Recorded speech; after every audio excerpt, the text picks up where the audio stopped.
아카이누는 끈질긴 추적 끝에 처형대에서 탈출한 루피와 에이스의 앞에 나타났고 흰 수염을 들먹이며 에이스를 도발합니다. 그리고 에이스는 아카이누의 도발을 참지 못하며 아카이누에게 덤벼들었고 아카이누는 에이스를 간단히 제압한 이후 빈틈을 허용한 루피를 죽여버리려고 합니다. 하지만 그 순간 에이스가 자신의 목숨을 희생하여 루피를 구해주었고 루피는 패닉 상태에 빠지게 됩니다.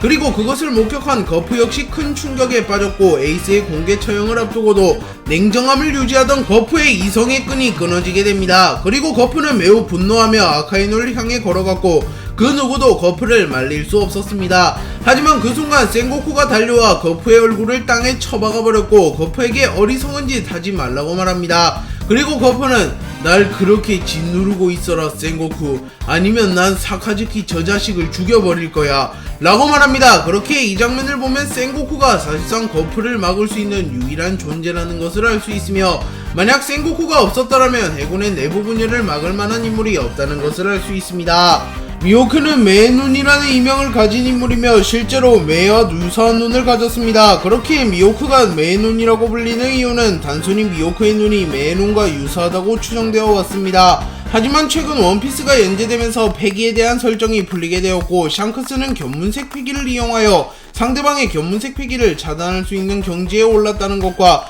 카타쿠리, 카이도, 루피 등이 견문색 패기를 사용하여 잠시 후의 미래를 보는 모습이 나오면서 미호크가 매의 눈이라는 별칭을 갖게 된 이유도 견문색 패기가 매우 뛰어나서라는 설이 제기되고 있기도 합니다. 실제로 미호크는 오랜 기간 홀로 바다에서 생활했으나 단 하나의 상처나 흉터도 존재하지 않으며 정상결전에서조차도 유효타를 허용한 적이 없습니다. 그렇기에 미호크는 견문색 패기가 매우 뛰어난 인물이라고 볼 수 있으며 견문색 패기가 뛰어나기에 매의 눈이라는 별칭을 부여받았다고도 볼 수 있습니다. 그리고 행콕은 상당한 고수라도 그 눈을 보기만 해도 전율과 공포로 인해 못 움직이게 된다는 이라고 말하기도 하였기에 미호크의 눈은 무언가 비밀이 숨겨져 있을 수도 있습니다. 드래곤은 아직 악마의 열매를 먹었는지 안 먹었는지는 공개되지 않았으나 정황상 악마의 열매를 먹었을 가능성이 높아 보입니다. 드래곤은 로그타운에서 첫 등장하였고 드래곤이 등장하자마자 인위적인 기후변화가 일어났습니다. 그리고 이 기후변화가 미묘하게 밀지모자 일당에게 유리하게 일어났으며 우연이라고 보기에는 힘들 만큼 루피를 도와주었습니다.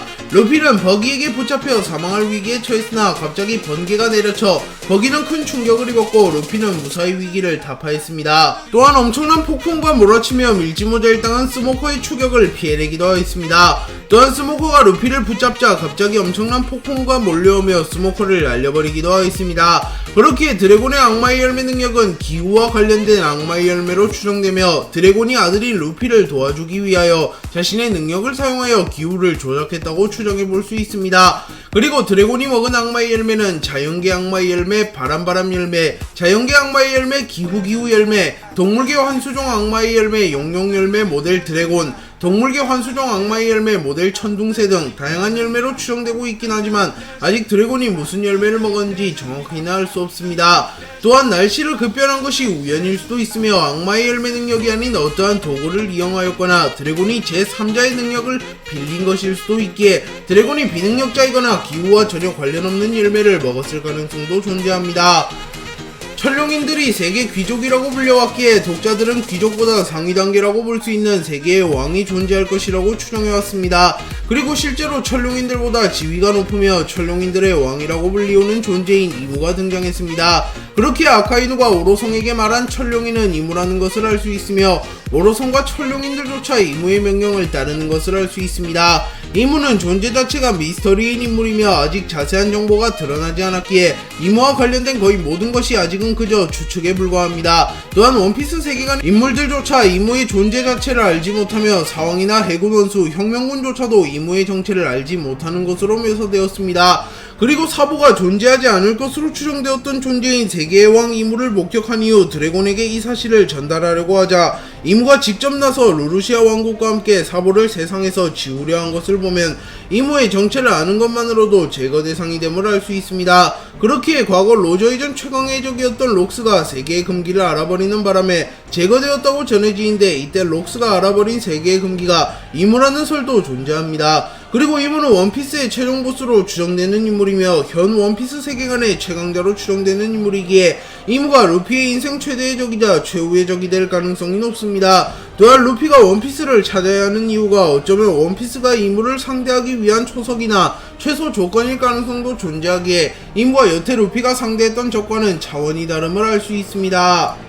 와노쿠니 전쟁이 끝난 이후 3선장은 동맹의 목적을 달성했으니 각자의 길로 가기로 결정하며 헤어집니다. 그리고 루피는 에그헤드 섬으로 향하며 베가펑크를 만났고 로우는 가장 편한 길을 택하려다 그곳에 매복해 있는 티치를 만나며 전례 없는 위기를 맞이했습니다. 그리고 키드는 루피와 로우에 비하면 비교적 평화로운 항해를 하였고 어느 섬에 도착하게 되었습니다. 그리고 키드의 적단의 선언은 물고기가 이상할 정도로 크잖아 라고 말하며 자신들이 심상치 않은 해역에 왔다고 말합니다. 그리고 킬러는 키드 일어나라, 섬에 도착한다, 상륙할까? 라고 물었고 키드는 응 할까라고 이제 와서 우리들이 머뭇거릴 만한 섬 따위 라고 말하며 자신감 있는 모습을 연출합니다. 그리고 키드는 자신들의 앞에 있는 섬이 엘바프라는 것을 깨달았고 꽤나 흥분하는 듯한 모습을 보였습니다. 그리고 키드가 엘바프에 도달하였기에 어쩌면 엘바프와 관련된 떡밥이 우섭을 통하여 풀린 것이 아니라 키드를 통하여 풀릴 가능성이 높아졌습니다. 하지만 키드는 엘바프에서 샹크스를 만나게 되었기에 키드는 순식간에 대위기에 빠져버렸고 3선장 중 가장 험난한 길을 택했다고도 볼 수 있습니다. 가스가스 열매를 먹은 인물은 괴짜 과학자 시저 크라운입니다. 시저 크라운은 전투력이 그렇게 높진 않은 인물이며 전투보다는 과학 연구를 중점으로 하는 인물입니다.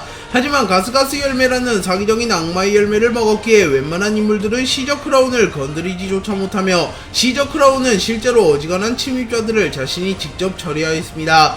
가스가스 열매를 먹게 되면 가스를 자유자재로 다룰 수 있는 가스인간이 되며 인체에 매우 유독한 가스를 뿜어내거나 일정 범위의 산소의 농도를 짙게 만들어 질식을 유도하거나 가연성 가스를 뿜어내 폭발과 화재를 유도하는 등 사기적인 능력을 선보였습니다. 또한 가스가스 열매는 자연계 악마의 열매이기에 가스가스 열매 능력자는 자신의 몸을 기체화할 수 있으며 기체화 상태가 된 이후에는 폐기를 사용하지 않으면 실체를 잡을 수조차 없습니다.